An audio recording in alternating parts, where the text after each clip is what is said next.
Сәлеметсіздер ме, құрметті әділқазылар. Менің есімім Қуан Айару Санапқызы. Мен Жылой ауданы нөмірі 3-ші жалпы орта білім беретін мектептің оқушысымын. Және де осы жасыл идея номинациясы бойынша менің жобамның тақырыбы биокөмір арқылы Жем өзенінің суын тазарту. Жем өзені бұл бізде географиялық нысан емес, бұл біздің балалық шағымыз, тіршілігіміз және де біздің табиғатымыз. Алайда дәл қазір Жем өзені қауіп төніп тұрған маңызды табиғи ресурс. Және де ол не арқылы ластанады? Біріншіден, пластик, органикалық ластану, судың лайлануы мен тұрмыстық қалдықтар арқылы. Және де бұл бізде экологиялық проблемаға туындап отыр. Яғни су сапасы төмендейді, балық саны азаяды және табиғи тепе-теңдік бұзылады. Осыған орай ауылымызда қоршаған ортаны қорғау мақсатында тазалау жұмыстары жүргізілді. Және де біз сол мақсатта ауылымыздың әкімі Ербол Нұртайұлынан сұхбат алған болатынбыз. Осы экологиялық проблеманың төңірегінде біз ауылымыздың әкімі Ербол Нұртайұлынан сұхбат алайын деп жатырмыз. Сәлеметсіз бе, Ербол Нұртайұлы? Қазіргі таңда қоршаған ортаны қорғау мақсатында ауылымызда санитарлық тазалау жұмыстары жүргізілуде. Осы жұмыстар жөнінде өзіңізден қысқаша сұхбат алып өтсек. Бірінші сұрағымыз, ауылда жүргізіліп жатқан тазалық жұмыстарының негізгі мақсаты қандай? Өте орынды сұрақ.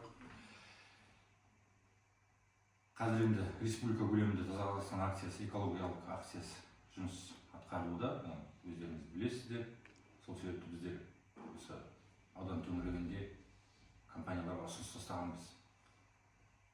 Мақсатымыз өзіміздің ауылдық округті тазарту, күл қоқыстардан, малдың қиы, шөңі, көңі деген секілді. Қазір сол ұсынысымды қабыл алып, Экотехникс жауапкершілігі шектеулі серіктестігі сол техника бөлген болатын. 5 техника, оның біреуі погрузчик, сосын 5 санасы бар. Қазір ақпан айының басынан бастап күні бүгінге дейін жұмыс атқарып жатыр. Бүгінге олар 3000 тоннаға жақын қоқысты шығарып үлгерді ауыл ішіне. Жиналған қалдықтар қалай пайдаланылып жатыр? Экотехникс енді өздеріңіз білерсіздер, мүмкін білмейсіздер, бұлар рекультивация жұмысымен айналысады. Мұнай қалдықтарын, шлагбаумдарды өңдейді қайтадан. Соған жұмылдырылады. Бізден шыққан навоз дейміз ғой. Малдың көңі, қиы, шөбі бәрі сол жұмысты атқарылуға жұмсалып жатыр. Бұл жұмыстардың ауыл экологиясына әсері қандай болады? Әсері енді өздеріңізге белгілі, тазалық, таза ауыл экологиялық жақсаруға өзінің үлесін қосады деп ойлаймын. Сұхбат бергеніңізге рахмет. Сізге де рахмет. Бұл жұмыстар табиғатты қорғаудың маңызды бағыты болып табылады. Ал менің жобамның мақсаты осы экологиялық бастамаларды жалғастыра отырып, биокөмір технологиясы арқылы суды тазарту жолдарын ұсыну. Ал биокөмір дегеніміз не? Биокөмір ол органикалық заттардан, яғни өсімдік немесе көң қалдықтарынан оттексіз ортада жоғары температурада өңдеу нәтижесінде түзілетін материал. Ол бізде қоспаларды көк сияқты сіңіреді, токсиндерді бөгейді және де органикалық шіруді бейтараптандырады.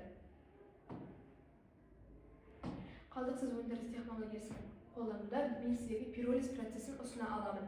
Пиролиз процесі дегеніміз, яғни бірінші шикізаттан, яғни ағаш қалдықтарынан, малдың көмдерінен оттексіз 400-600 градуста жылытамыз. Және де бізде нәтижесінде дайын таза биокөмір пайда болады. Ол арқылы біз суды тазарта аламыз.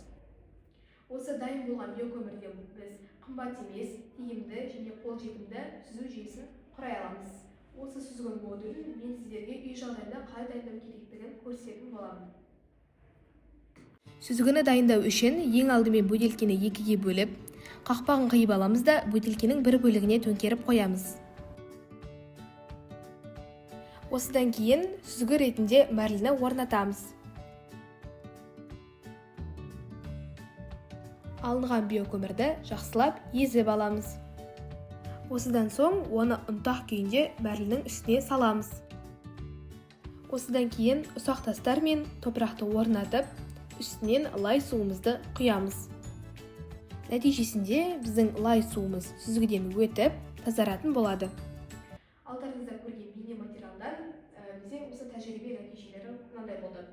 Мысалы бізде бастапқы суда лайлық өте жоғары, ал тазартудан кейін өте төмен болды. Иіс бастапқы суда бар, ал тазартудан кейін судың иісі болған жоқ.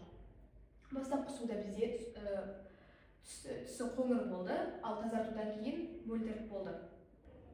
Осы жасалған биосүзгімізде бізде инвестициялық 2 есе қайтарылымы, яғни экологиялық және экономикалық жеке-жеке тиімділіктер болады. Экологиялық тиімділікті айта кететін болсақ, су сапасы жақсарады, балықтар тіршілігі қайта қалпына келеді және де өзен экожүйесі қорғалады. Экономикалық тиімділік, арзан шикізат және қайта өңдеу мүмкіндігі. Мен сіздерге осы ұсынып отырған жолымды әрі қарай дамытқым келеді, сондықтан да сіздерге дамудың жол картасын ұсынып отырмын. Ең алдымен бізде бірнеше модуль орнату, яғни жаңағы дайын болған сүзу жүйемізді Жем өзенінің әрбір нүктелеріне қалпыма түрде орнатамын. Және де екіншісі әлеуметтік әсер, яғни жастарды, оқушыларды қызықтыру мақсатында түрлі экологиялық клубтарды ашқым келеді. Үшінші, бізде сүзгілеу технологиясын бүкіл аудан деңгейінде қолдана аламыз. Және де осылай біз Жем өзенін түрлі қалдықтардан құтқарып қаламыз. Жем өзені біздің ғана емес, келешек ұрпақтың да аманаты. Оны қорғау біздің жауапкершілігіміз. Мен сіздерге осы жобамды дамытуға, қолдауға шақырамын. Бірге әрекет етсек, табиғатымызды сақтап қаламыз. Назарларыңызға рахмет.